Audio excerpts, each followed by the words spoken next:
Mesdames et messieurs, bonjour et bienvenue à cette session de l'actualité locale et internationale de ce début de semaine. On y va. Restriction de circulation pour les poids lourds à Abidjan et à Yamoussoukro. En effet, les véhicules de plus de 10 tonnes sont désormais interdits de circuler de 6h à 9h et de 17h à 21h sur les voies publiques d'Abidjan et de Yamoussoukro, selon une note officielle du ministère des Transports. L'Office national de l'état civil et de l'identification vient de franchir une étape majeure dans la modernisation de ses services.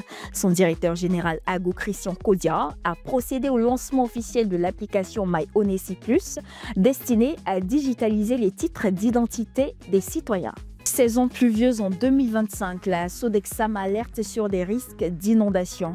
En effet, la Société d'exploitation et de développement aéroportuaire, aéronautique et météorologique a mis une alerte concernant la saison des pluies 2025 en Côte d'Ivoire, signalant les risques accrus d'inondation, notamment au sud de la Côte d'Ivoire. Comme attendu, la République démocratique du Congo et le Rwanda ont signé ce vendredi 25 avril à Washington une déclaration de principe sous les yeux de Marco Rubio, secrétaire d'État américain. Au Sénégal, le Conseil constitutionnel a annulé une loi du nouveau pouvoir révisant l'amnistie votée en mars 2024 sous Macky Sall pour calmer les tensions politiques. Au Mali, dans une rare prise de position publique, les partis politiques s'insurgent contre leur possible dissolution.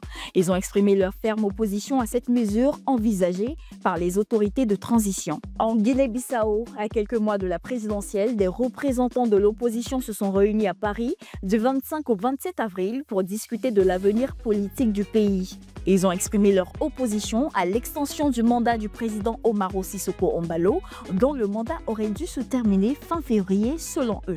Le Nigeria, avec 220 millions d'habitants, fait face à une grave crise alimentaire. 26 millions de Nigérians risquent la faim aiguë en 2025 sans mesure d'urgence, selon le Programme alimentaire mondial. Mesdames et messieurs, voici ainsi passé au peigne fin l'essentiel de l'actualité locale et internationale de ce début de semaine. Restez connectés sur Live Matin du lundi au vendredi de 6h à 9h sur la 107.7, l'information comme tu l'entends.